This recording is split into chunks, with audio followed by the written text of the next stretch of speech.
అధిష్టానం ఫోకస్ పెట్టింది. దేశవ్యాప్తంగా 400 సీట్లు దాటాలని టార్గెట్ పెట్టుకుంది. ఇందులో భాగంగా తెలంగాణలో మెజారిటీ సీట్లను గెలుచుకోవాలని ప్లాన్ చేస్తోంది. దానికి అనుగుణంగానే రాష్ట్రంలో బీజేపీ అగ్రనేతలు ప్రచారం చేయనున్నారు. గతంలో 4 స్థానాలను గెలుచుకున్న బీజేపీ ఈసారి డబుల్ డిజిట్ సీట్లను గెలుచుకోవాలని టార్గెట్ పెట్టుకుంది. ఇప్పటికే రాష్ట్రంలో బీజేపీ నేతల ఎన్నికల ప్రచారాన్ని కూడా హోరెత్తిస్తున్నారు. ఇప్పుడు బీజేపీ అగ్ర నాయకత్వం కూడా ప్రచారానికి సిద్ధమైంది.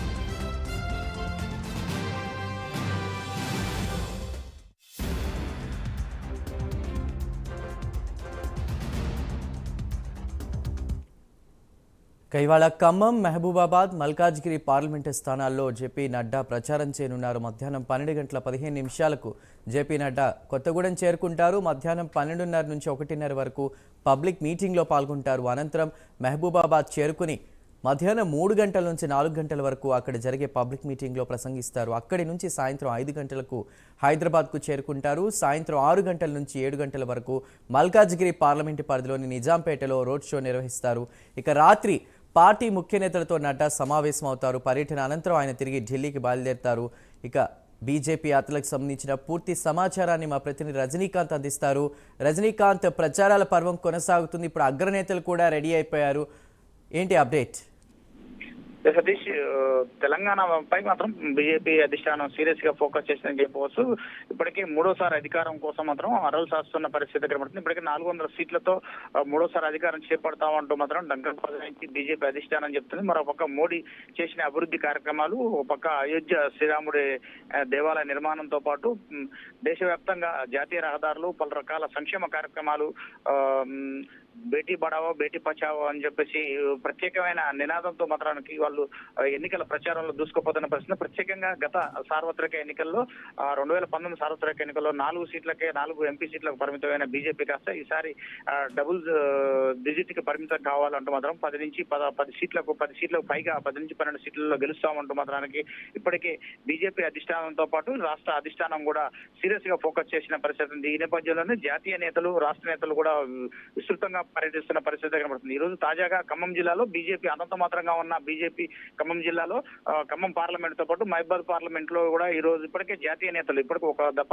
జాతీయ నేతలు కూడా వచ్చి ప్రచారం చేసిన పరిస్థితి. జాతీయ నేతలు, రాష్ట్ర నేతలు కూడా విస్తృతమైన ప్రచారం చేస్తున్నారు. మరోపక్క ఆర్ఎస్ఎస్ నేతలు కూడా ప్రతి గ్రామానికి వెళ్లి మాత్రానికి ప్రచారకుల ద్వారా మాత్రం విస్తృత ప్రచారం నిర్వహిస్తూ మోడీ ప్రభుత్వం 10 ఏళ్లలో ఏ రకమైన అభివృద్ధి కార్యక్రమాలు చేసిందనే విషయంపై కూడా ప్రతి ఒక్కళ్ళు కూడా ప్రజలకు వివరించే ప్రయత్నం కూడా చేస్తున్న పరిస్థితిని స్పష్టంగా గమనించవచ్చు. ప్రస్తుతం తాజాగా ఖమ్మం పార్లమెంటు పరిధిలో ఇప్పటికే 2 సార్లు జాతీయ నేతలంతా రాజ్నాథ్ సింగ్ నేతలు కూడా ఇప్పటికే ఖమ్మం గతంలో ప్రచారం చేశారు ఒక దఫ. ఇప్పుడు ఈ రోజు తాజాగా జేపీ నడ్డా ఒరిస్సా నుంచి ఈ రోజు 9 గంటలకు ఒరిస్సా నుంచి బయలుదేరి విజయవాడకు చేరుకుంటారు. విజయవాడ నుంచి ప్రత్యేక హెలికాప్టర్ లో 11:30కు కొత్తగూడెం పారిశ్రామిక ప్రాంతమైన కొత్తగూడెం జిల్లా కేంద్రానికి చేరుకుంటారు. కొత్తగూడెం జిల్లా కేంద్రంలో ప్రకాశం స్టేడియంలో ఏర్పాటు చేసిన బీజేపీ అభ్యర్థి తాండ్ర వినోదరావు గెలిపించాలంటూ ప్రచారం నిర్వహించున్నారు. ప్రచారం అక్కడ 11:30 నుంచి 12:30 వరకు పబ్లిక్ మీటింగ్ లో పాల్గొంటారు. అనంతరం అక్కడి నుంచి మహబూబాబాద్ పార్లమెంట్ పరిధిలో ఎంపీ సీతారాం నాయక్ బీజేపీ అభ్యర్థిగా పోటీ చేసిన అతన్ని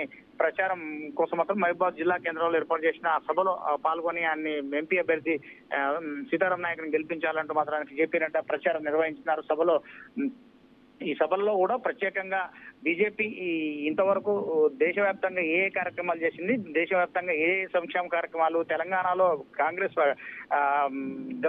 గతంలో అధికారంలో ఉన్న 9.5 సంవత్సరాల పాటు అధికారంలో ఉన్న బీఆర్ఎస్ పార్టీ ఎలాంటి అవినీతి అక్రమాలకు పాల్పడ్డదనే దాని మీద ప్రత్యేకంగా ఫోకస్ చేస్తూ మాత్రానికి ప్రచారం జోరుగా నిర్వహిస్తుంది. మరోపక్క 4 నెలల కాలంలో కాంగ్రెస్ పార్టీ అధికారంలోకి వచ్చిన తర్వాత ఏ సంక్షేమ కార్యక్రమాలు అమలు చేస్తామంటూ అయితే వచ్చిందో ఆ సంక్షేమ కార్యక్రమాలు అమలు చేయకుండా వాగ్దానాలకు పరిమితమైందంటూ మాత్రానికి మొత్తానికి బీజేపీ నేతలు వాగ్దాటిగా ప్రచారం చేస్తున్న సరళిని చూడవచ్చు. అనంతరం మైబాద్ సభ తర్వాత అక్కడి నుంచి నేరుగా నిజాంపేటకు వెళ్తారు, హైదరాబాద్ నిజాంపేట. దాని తర్వాత మల్కాజ్గిరి పార్లమెంట్ పరిధిలోని ఈటెల రాజేందర్ పోటీ చేస్తున్న మల్కాజ్గిరి నియోజకవర్గానికి వెళ్లి అక్కడ నిజాంపేటలో రోడ్ షో, అనంతరం మల్కాజ్గిరి ప్రాంతంలో మరొక బహిరంగ సభ, అనంతరం ఐటీసీ కాకతీయలో బీజేపీ అగ్రనేతలతో భేటీ ఉంటుంది. భేటీలో కూడా సీరియస్ గా ఫోకస్ చేశారు. ఇప్పటికే దాదాపు 10 నుంచి 12 సీట్లలో తెలంగాణలో గెలిచి తీరాలంటూ మాత్రం ఇప్పటికే బీజేపీ నేతలు, జాతీయ నేతలు, రాష్ట్ర నేతలు కూడా చెప్తున్న ప్రశ్న దీనిపై ఎలా ముందుకు వెళ్లాలనే పరిస్థితిపై కూడా చర్చించినప్పుడు దాదాపు ఇంకా ఎన్నికలకు మే 13 ఎన్నికలు జరగనుండగా ఒక 12 రోజులు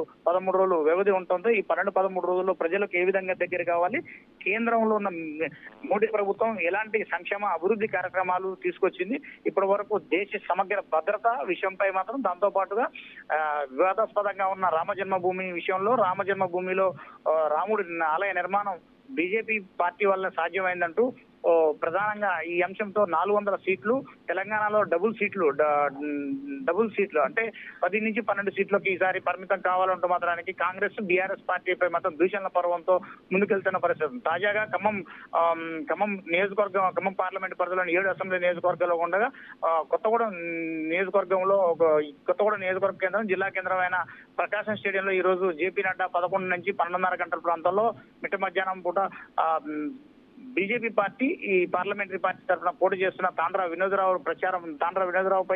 వినోదరావు గురించి ప్రచారం నిర్వహించినారు. ఈ ప్రచారంలో కూడా ఇప్పటి వరకు తెలంగాణ ప్రాంతం ఖమ్మం జిల్లాకు ఎలాంటి జాతీయ రహదారులు తీసుకొచ్చాం, ఏ అభివృద్ధి కార్యక్రమాలు తీసుకొచ్చాం అనే దానిపై కూడా ప్రత్యేకంగా ప్రజలకు వివరించినట్టు, దీనికి సమాయత్తం కూడా ప్రజలను కూడా ఇప్పటికే పూర్తి ఏర్పాట్లు కూడా చేసిన పరిస్థితి కనబడుతుంది sir. Right Rajinikanth, thank you.